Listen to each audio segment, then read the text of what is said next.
यहां पर और करके इसका एक सेकंड प्रॉपर्टी भी मैं लिख दे रहा हूं, उसी का एक प्रॉपर्टी है, ये डिफरेंस को कन्वर्ट करता है रेशियो ऑफ एक्सप्रेशंस या फंक्शन के फॉर्म में। परफेक्ट है बेटा?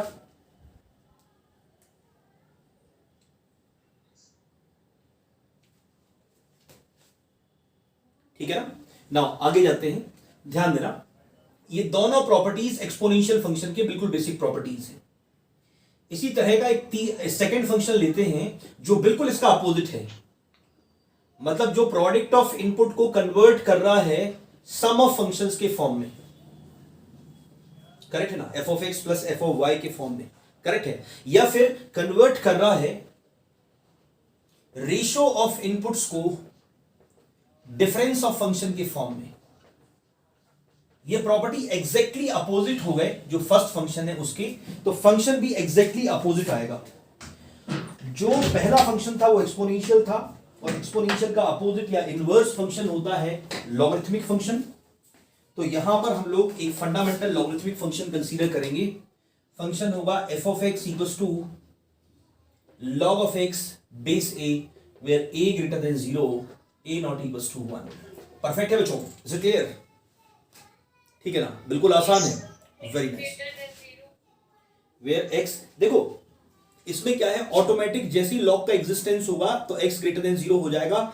जो ऑर्बिटरी कांस्टेंट होता है बेटा उसके लिए कंडीशन बस लिखे जाते हैं। करेक्ट है बेटा? Is it clear? ठीक है ना? आगे जाते हैं, ध्यान देना।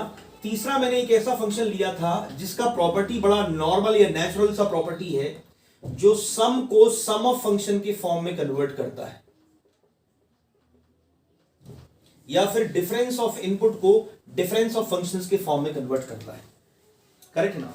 पहले हम लोगों ने लिया सम कन्वर्ट हो रहा है प्रोडक्ट में, फिर प्रोडक्ट कन्वर्ट हो रहा है सम में। ठीक है, ये एक दूसरे के इनवर्स फंक्शन से, हम लोग जानते हैं इनके नेचर को, इससे भी हम लोग जानते हैं लेकिन यूज कम करते हैं, एज अ फंक्शन कम यूज करते हैं। ये बिल्कुल बेसिक प्रॉपर्टी है, सबसे फंडामेंटल फंक्शन जो होता है उसका प्रॉपर्टी ये है, और वो फंक्शन है एक लीनियर फंक्शन। करेक्ट है ना? लीनियर फंक्शन का प्रॉपर्टी देखना इस तरह का, a टाइम्स जब x प्लस वाई करेंगे तो उसका रिजल्ट क्या आएगा, ए एक्स प्लस और माइनस ए वाई। देख रहे हो? परफेक्ट है बच्चों? ठीक है, दैट मींस यहां पर जो फंक्शन आने वाला है वो फंक्शन है a linear function A x. Correct है बेटा? कोई डाउट यहां तक? Is it clear?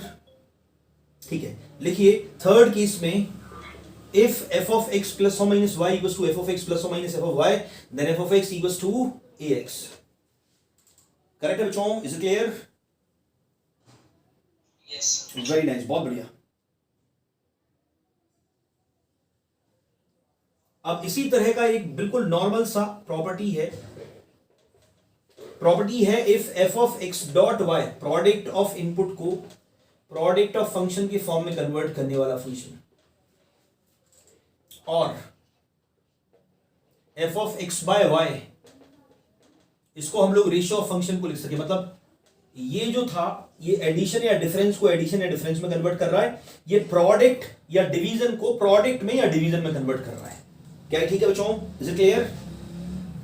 यहां पर x a टाइम्स ऐड हो रहा है, यहां पर x a टाइम्स ऐड हो रहा है, यहां पर x a टाइम्स मल्टीप्लाई होगा, मतलब इस फंक्शन का बेसिक प्रॉपर्टी है x रेज टू ए।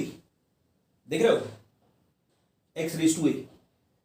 अगर हम लोग ऐसा लिखें, ध्यान देना, x dot Y raise to A, तो क्या इसको directly x raise to A dot Y raise to A लिखा जा सकता है? वेरी नाइस, बहुत बढ़िया, वेरी गुड वेरी गुड। इसी से इंस्पायर्ड होकर ये फंक्शन बना है। सारे रूल्स को रिवाइज करते हुए, नोट करते हुए चले बच्चों। हम लोग पढ़ रहे हैं functional equations, functional identities.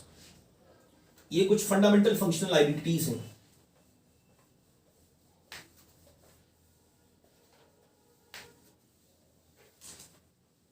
Total 5 cases मैंने आपको नोट कराए थे। 5वां केस सबसे इंपॉर्टेंट होगा, एग्जामिनेशन पॉइंट ऑफ व्यू से भी इंपॉर्टेंट है और थोड़ा डिफरेंट भी है। मैं इसका स्टेटमेंट वापस रिपीट कर रहा हूं।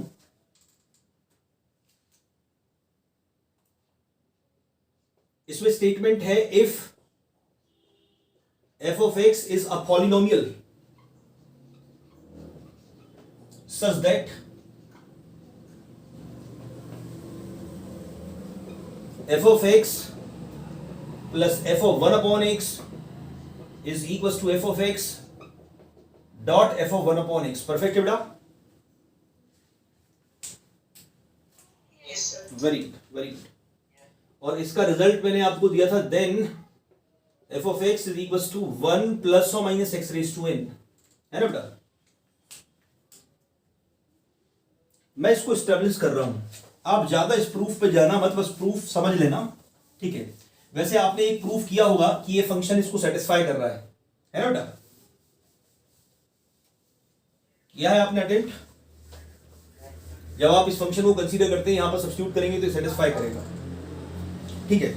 वो एक तरीका है और एक फंडामेंटल मेथड में यहां पर ले रहा हूं, बहुत अच्छे से इसको समझना, ठीक है? आपको ज्यादा इसको लेके मजे से नहीं होना है, ठीक है? बिल्कुल बेसिक मेथड है, इसके थ्रू हम रिजल्ट को एक बार एस्टेब्लिश कर लेंगे और डायरेक्टली यूज किया करेंगे, इंपॉर्टेंट इलस्ट्रेशंस होंगे, ठीक है बेटा? ध्यान दीजिए, फिफ्थ का प्रूफ डिस्कस करते हैं, ठीक है? हम लोगों ने एक पॉलिनोमियल कंसीडर किया। पॉलिनोमियल आमतौर पे ऐसे होते हैं, इस तरह के एक्सप्रेशंस होते हैं, an x raised to n plus an minus 1 x raised to n minus 1 plus an minus 2 x raised to n minus 2 plus a2 x square plus a2 x square plus a1 x plus a not. देख रहे हो बेटा? ये मैंने एक nth degree polynomial consider किया है जिसमें लीडिंग कोफिशिएंट को हमें नॉन जीरो लेना होता है। इसी तरह होता है पॉलिनोमियल फंक्शन। करेक्ट है बेटा? वेरी नाइस, बहुत बढ़िया, ठीक है? अब सब बच्चे ध्यान देना, मैं यहां पर इस रूल को अप्लाई कर रहा हूं, इस रूल को, करेक्ट है ना? इस रूल को अप्लाई करने के लिए आपको दो एक्सप्रेशंस कैलकुलेट करने, दोनों का एनालिसिस करते हैं। F of X plus F of 1 upon x, बिल्कुल आसान सा expression. an x raised to n, an minus 1 x raised to n minus 1, same f of x आपका आ गया up to a1 x plus a नॉट। Board blur है क्या बच्चों? ठीक है, एक बार अपना करेक्शन चेक कर लो बेटा। ये सिस्टम चलता रहेगा, ये जाके एंड होगा a1 upon x plus a not पे। वैल्यू को एक बार चेक करो बेटा। परफेक्ट है बच्चों? ये है LHS, करेक्ट है? वेरी नाइस, बहुत बढ़िया। अब आते हैं RHS पर। RHS है f of X dot F of 1 upon x. केवल वारंटी समझना है, ज्यादा इसके प्रूफ को लेकर पजेसिव नहीं होना है बेटा। एक बार फॉर्मूला एस्टेब्लिश हो जाएगा, क्वेश्चन आसान हो जाएंगे। ये हम लोगों ने सारा फंक्शन दे दिया और फिर मल्टीप्लाई किया an upon x raise to n plus an minus 1 upon x raise to N minus 1 से लेके a1 upon x plus a nought को। देखिए जरा, परफेक्ट है बिल्कुल, ठीक है ना? अब देखो, ये दोनों एक्सप्रेशंस इक्वल हैं। अगर ये दोनों एक्सप्रेशंस इक्वल हैं तो डेफिनेटली दोनों पॉलिनोमियल तभी आइडेंटिकल या इक्वल हो सकते हैं जब उनके रिस्पेक्टिव कोफिशिएंट सेम हो, जब उनके सारे रिस्पेक्टिव कोफिशिएंट सेम हो। क्या ये बात ठीक है बेटा? Is it clear? बोलिए। वेरी नाइस, बहुत बढ़िया, ठीक है? ध्यान देना, ये जो फंक्शन बना है, पहला वाला फंक्शन बना है, दिस वन, इसका हाईएस्ट डिग्री क्या है थ्रू आउट? देखो, हाईएस्ट डिग्री n है और उसके रिस्पेक्ट में कोफिशिएंट क्या बन रहा है? an। तो हम लोग क्या करेंगे? डिफरेंट कोफिशिएंट्स को कंपेयर करेंगे बाय, नोट नहीं करना, केवल समझना बेटा, बाय कंपेयरिंग कोफिशिएंट्स। आपको x रेज टू n का कोफिशिएंट मिल रहा है an लेफ्ट में। अब राइट में देखते हैं, राइट में x रेज टू n किस किस तरह से बन सकता है। तो देखो बेटा, ये सारा एक्सप्रेशन जो है इससे मल्टीप्लाई होगा। तो मल्टीप्लिकेशन कैसे होता है उसको एक बार थोड़ा सा रिकॉल करते हैं। पहला टर्म इन सब से मल्टीप्लाई होगा, सेकेंड टर्म इन सब से मल्टीप्लाई होगा, थर्ड टर्म इन सब से मल्टीप्लाई होगा, ठीक है? ध्यान देना, अगर पहला टर्म हम लोग an x raise to n को इन सब से मल्टीप्लाई करें तो देखो यहां पर कांस्टेंट क्या बनता है? an square. देख रहे हो कांस्टेंट को? है ना, A N X raise to N multiply हुआ ए एन स्क्वायर, करेक्ट है। और ये इससे जो टर्म आ रहा है वो छोटा सा एक बेसिक टर्म आ रहा है। अगर एक्स रेज टू एन चाहिए मुझे, तो मुझे इस एक्स रेज टू एन वाले टर्म को कांस्टेंट ए नॉट से मल्टीप्लाई करना होगा। परफेक्ट बेटा, कांस्टेंट ए नॉट से, तब फिर जाके क्या होगा, A N X raise to N into A naught X raise to N, ऐसा टर्म बनेगा। देखिए जरा, बनेगा ऐसा टर्म।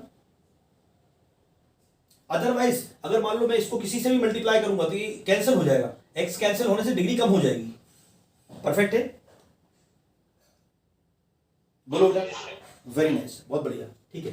तो एक्स रेज टू एन के कोफिशिएंट्स को जब कंपेयर करेंगे तो फर्स्ट में एलएचएस में आपको मिल रहा है A N X raise to N, उसके अलावा सारे डिग्री छोटे। अगर सेकंड में देखें तो जब ये मल्टीप्लाई होगा राइट में, तो यहां smaller degree smaller degree smaller degree, last में जाके कांस्टेंट से जब मल्टीप्लाई हुआ then only X raise to N conserved रहेगा, और एक्स रेज टू एन का टर्म बनेगा A N into A naught X raise to N. क्या ये परफेक्ट है बेटा? देखिए जरा,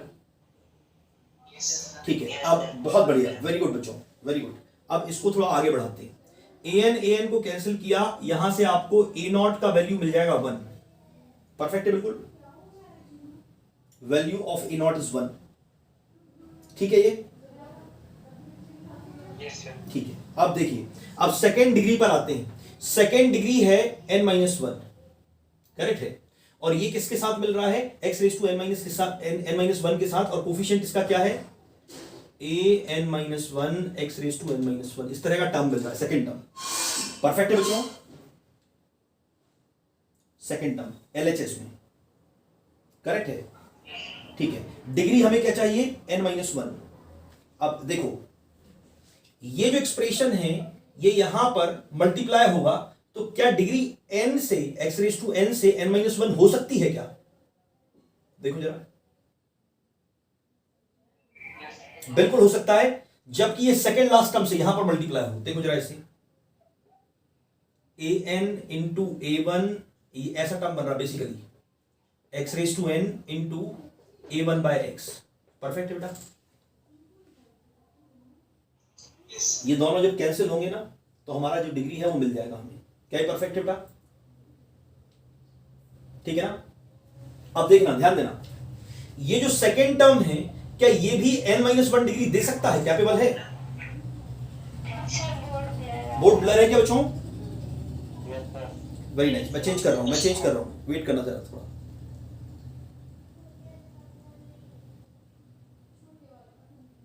बिल्कुल क्रिटिकल वर्किंग हम लोग कर रहे हैं एडवांस के पॉइंट ऑफ व्यू से, ठीक है। आपको समझना है केवल, ठीक है, इसको लेके ज्यादा पोजीशन नहीं होना। 2-3 बार आप सॉल्यूशंस को देखेंगे तब जाके ये चीजें और आसानी से आएंगी। अभी ठीक है बेटा? देखो बेटा, वीडियो ठीक है क्या? वेरी नाइस, बहुत बढ़िया। अब देखो, फिर से आरएचएस पर थोड़ा वर्क करते हैं।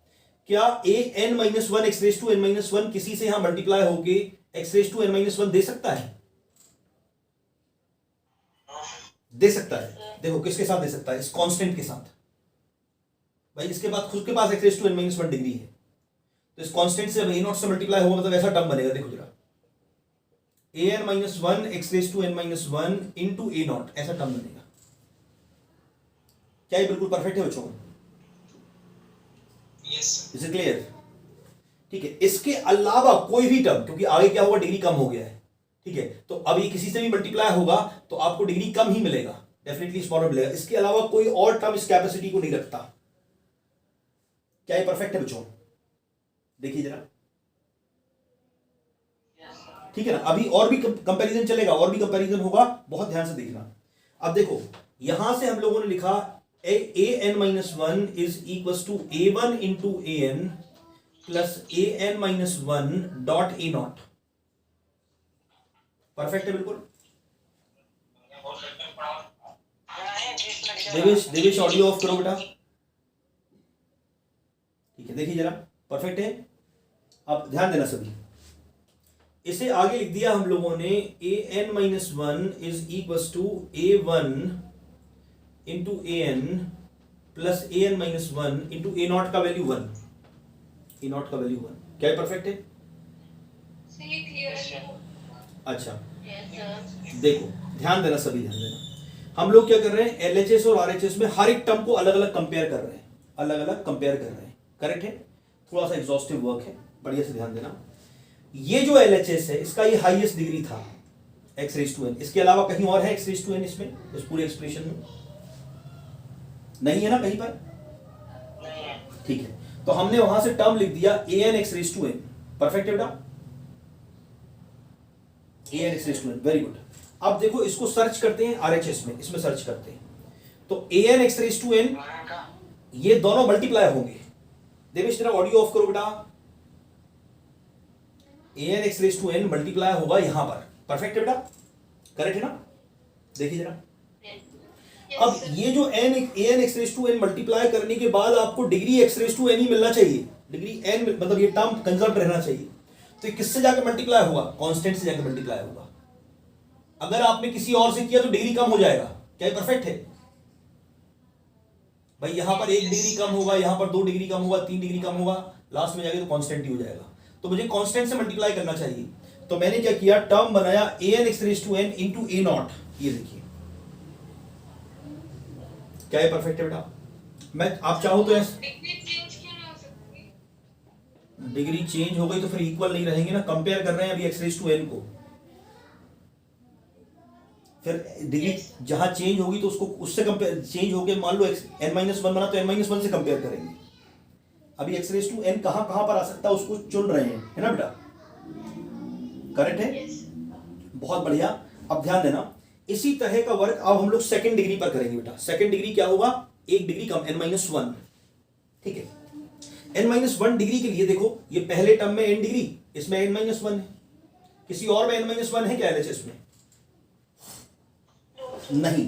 तो ये टर्म बना हमारा an-1 x raise to n, n-1, perfect बेटा,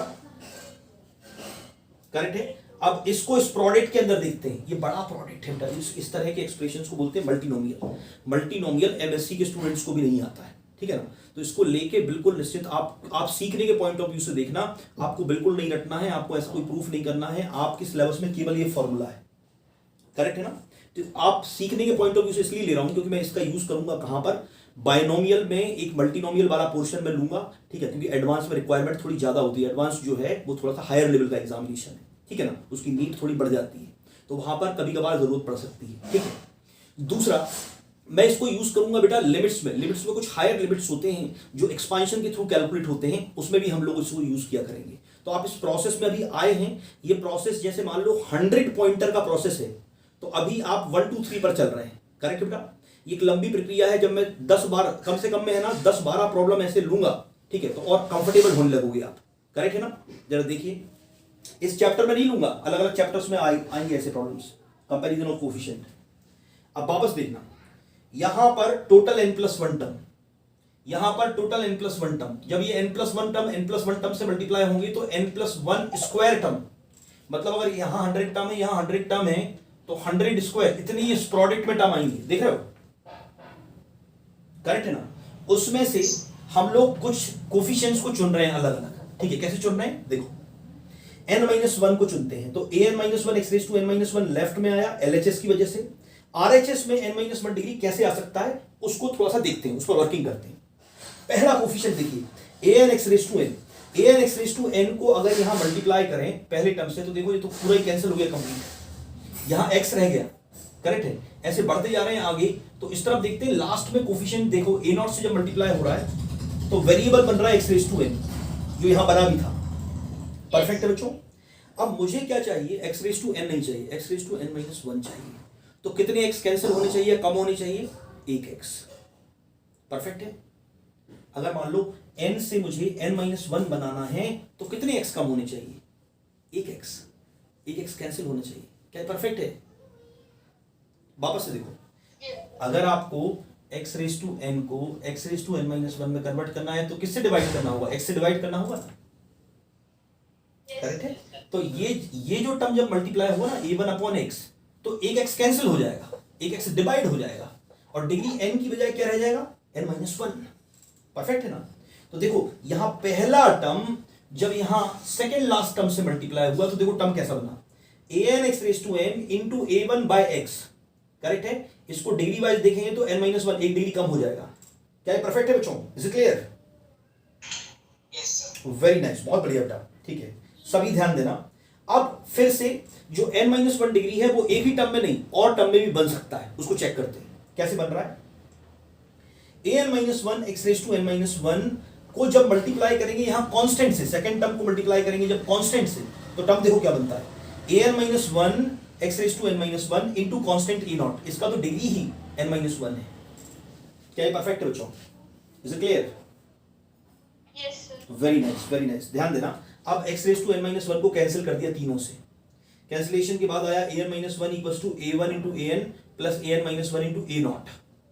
a0 का वैल्यू देखो यहां से क्या आया था, कितना था वैल्यू बेटा? 1। वेरी गुड, इस 1 को यहां सब्स्टिट्यूट कर दिया। यहां तक का सॉल्यूशन सबको क्लियर है? ठीक है ना। अभी मैं अगले कोफिशिएंट को कंपेयर करूंगा ना तो और क्लियर होगा, अगले कोफिशिएंट को अभी और कंपेयर कर रहा हूं। करेक्ट बेटा? चलिए ध्यान देना, ये an-1 कैंसिल, तो 0 equals to a1 into an, क्या ये भी ठीक है?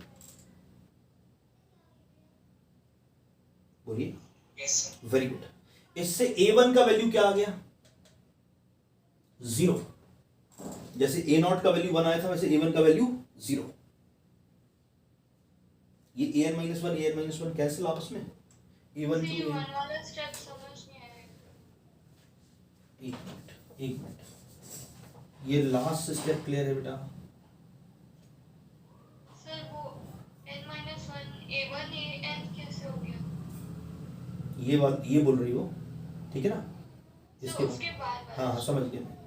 तो ये जो है ये डिवाइड जब होगा तो ऐसा आएगा क्या?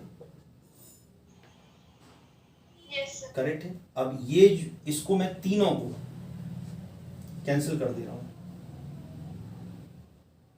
Yes sir. करेक्ट है ना। x रेज टू n-1 को कॉमन करके कैंसिल कर दिया, कैंसिल करके क्या हुआ, कोफिशिएंट रह गए। यहां पर है an-1, यहां पर an इंटू a1, यहां पर an-1 इंटू a0। अभी ठीक है? यस। Very good. अब a0 का वैल्यू हमने यहां से उठाया 1, ये 1 सब्स्टिट्यूट किया, an-1 कैंसिल। करेक्ट बेटा? उसके बाद कंपैरिजन देखना, a1 into an equals to 0, ठीक है। an 0 हो नहीं सकता, a1 का वैल्यू 0। परफेक्ट है बच्चों? करेक्ट है ना? अब फिर से मैं एक चीज यहां पर वापस से बोलूंगा, ये जो वर्क हम लोग कर रहे हैं ये हायर मैथमेटिक्स का वर्क है ना बेटा? तो आपको इसको लेके पॉजिटिव नहीं होना है। As a student of mathematics, as a student of engineering, as a student of science और रिसर्च, उसके पॉइंट ऑफ व्यू से इसको देखना है। एक बार रिजल्ट एस्टैब्लिश हो जाएगा, रिजल्ट ही केवल यूज करना है, ठीक है। जो ये चूंकि हायर मैथमेटिक्स का वर्क है, हायर मैथमेटिक्स मतलब मास्टर्स की जहां बात हो रही है, ठीक है ना, जब एमएससी कोई करता है या पीएचडी करता है उस तरह का वर्किंग है, ठीक है। तो हमें स्टैब्लिश तो करना होगा रिजल्ट को। अगर कॉम्पिटिटिव एग्जाम की डिमांड, आईटी की डिमांड थोड़ी सी हायर होती है जैसे मैं बोल रहा हूँ, ठीक है। तो हम लोग क्या कर रहे हैं, उसको स्टैब्लिश कर रहे हैं, उसको केवल समझो, उसको लेके बिल्कुल पॉजिटिव मत होना।